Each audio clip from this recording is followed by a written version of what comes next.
Sinar matahari menyambut hangat menembus celah dedaunan pohon yang tumbuh begitu rindang di lereng Gunung Arjuna. Seberkas garis putih kekuningan menyatu indah dengan lembutnya kabut tipis yang turun menyapa susunan batu andesit dalam bentuk stupa. Candi Sumberawan, demikian orang menyebut mahakarya leluhur berbentuk stupa megah ini. Terletak di Desa Toyomarto, Kecamatan Singosari, Kabupaten Malang.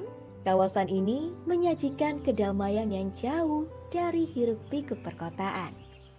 Candi Sumberawan merupakan candi Buddha yang didirikan di tengah telaga berair jernih. Seperti arti penamaannya, sumber berarti mata air dan rawan berarti rawa atau telaga. Candi ini diperkirakan dibangun pada abad ke-14 sampai 15. Dilakukan penelitian oleh arkeolog Belanda yang bernama Van Romon setelah ditemukan oleh penduduk setempat pada tahun 1904. Sedangkan restorasi baru dilakukan di tahun 1928 dan 1935. Material candi terbuat dari batu andesit yang disusun membentuk stupa tunggal dengan ukuran panjang 6,25 meter, lebar 5,25 meter, dan tinggi 5,23 meter. Stupa ini tidak memiliki tangga naik serta tidak ada relief pada dindingnya. Bagian-bagian candi terdiri dari batur dan kaki candi berbentuk segi empat yang merupakan tingkatan paling bawah atau biasa disebut Kamadatu. Di atas kaki candi berdiri stupa yang terdiri dari lapik buju sangkar dan lapik berbentuk segi delapan pada bagian rupa datu yang menggambarkan 8 sifat Buddha dengan dilengkapi pentalan Padma. Kemudian, bagian atas atau arupa datu berbentuk genta atau stupa berbentuk lingkaran. Pembagian datu bisa dimaknai sebagai sebuah tingkatan untuk menuju pada suatu kesempurnaan hidup dan bersatu dengan zat yang tanpa awal, tanpa akhir yang digambarkan dalam bentuk lingkaran. Bagian ganta pada Candi Sumberawan ternyata tak memiliki ruangan untuk menyimpan carira atau benda suci. Tentu, ini tak seperti stupa pada umumnya yang berfungsi sebagai tempat menyimpan relik Buddhis seperti abu jenazah, potongan kuku, tengkorak, rambut, dan gigi yang dipercaya milik Buddha Gautama, biksu, ataupun keluarga kerajaan penganut Buddha. Sementara itu, puncaknya atau carta, raib tak terpasang sebab banyaknya kesulitan pada pemugaran tahun 1937.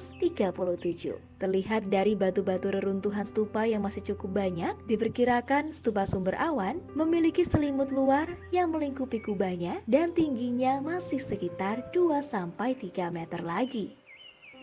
Reruntuhan puncak stupa itu menjadi altar karena merupakan bagian paling suci diletakkan di sebelah utara candi.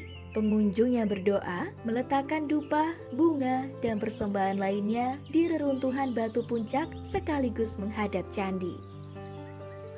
Candi Sumberawan diperkirakan dibangun setelah perjalanan Nawatirta Raja Hayam Wuruk ke Singosari termasuk menuju mata air Sumberawan.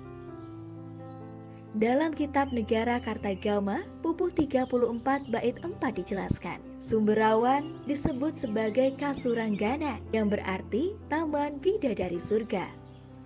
Pada saat itu, Singosari dan sekitarnya menjadi tempat bermukim pendeta Siwa Buddha. Tanah Sumberawan dianugerahkan raja kepada para pendeta yang kemudian didirikan Candi Buddha berbentuk stupa. Hal ini tercatat dalam prasasti Muncang yang berisi perintah pembangunan candi peribadatan di tanah ini. Keberadaan Candi Sumberawan lantas diasosiasikan dengan mitos mengenai air amerta. Hal ini diperkuat dengan ketiadaan relik Buddha dalam stupa itu, sekaligus menjadi kunci adanya hubungan candi dengan sumber air di sekitarnya yang dipercaya sebagai sumber amerta.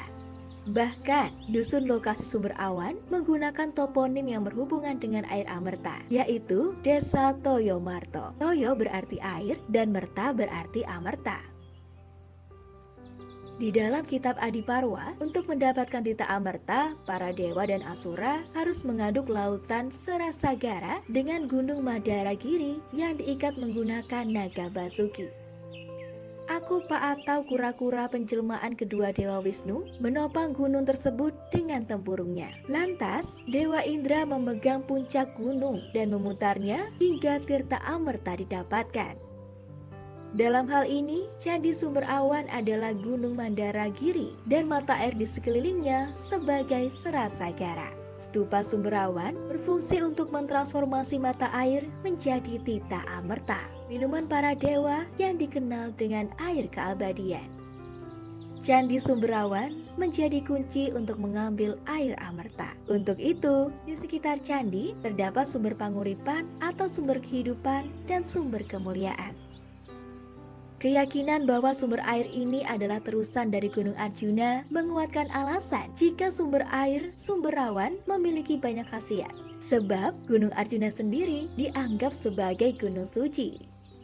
Seperti dikisahkan dalam kitab Tantu Pagelaran tentang pemindahan Gunung Mahameru ke Jawa Dwipa dari Jambu Dwipa di India. Setengah puncak Mahameru dipindahkan ke sebelah timur Jawa dan menjadi Gunung Pawitra atau Gunung Penanggungan. Sedangkan puncak Mahameru menyerpih menjadi Gunung Kawi, Lawu, Kemukus, Wilis, Kelut, Semeru, dan Arjuna. Masyarakat sekitar meyakini leluhur mereka banyak yang bertapa di tanah Kasurangganan atau daerah Sumber Awan dan mendapatkan moksa, termasuk Resi Padmo Aji dan Dewi Singowati yang merupakan saudari Kandedes. Diyakini juga bahwa mereka penjaga mata air dan Candi Sumber Awan. Sebagai penghormatan dan penghargaan kepada leluhur, sekaligus doa-doa pada Yang Maha Kuasa, selamatan diselenggarakan secara rutin. Ini menjadi wujud ungkapan rasa syukur, sekaligus pengharapan agar sumber air senantiasa mampu menghidupi hingga nanti di masa depan. Keberadaan Candi Sumber Awan, sumber air, dan segenap ritual tradisi sesungguhnya adalah ungkapan keterjalinan antara Ragawi dan Yang Maha Esa, ketergantungan manusia dan alam pada Tuhan, keterhubungan manusia dengan leluhur, sekaligus ketersambungan antara masa lalu, masa kini, dan masa depan. Pembebasan diri dari keterikatan dengan materi duniawi, seperti filosofi stupa, sejatinya akan mengantarkan diri lebih dekat pada Sang Maha Kuasa dan pencapaian nirwana. Inilah salah satu bentuk hakikat keabadian dari air amerta.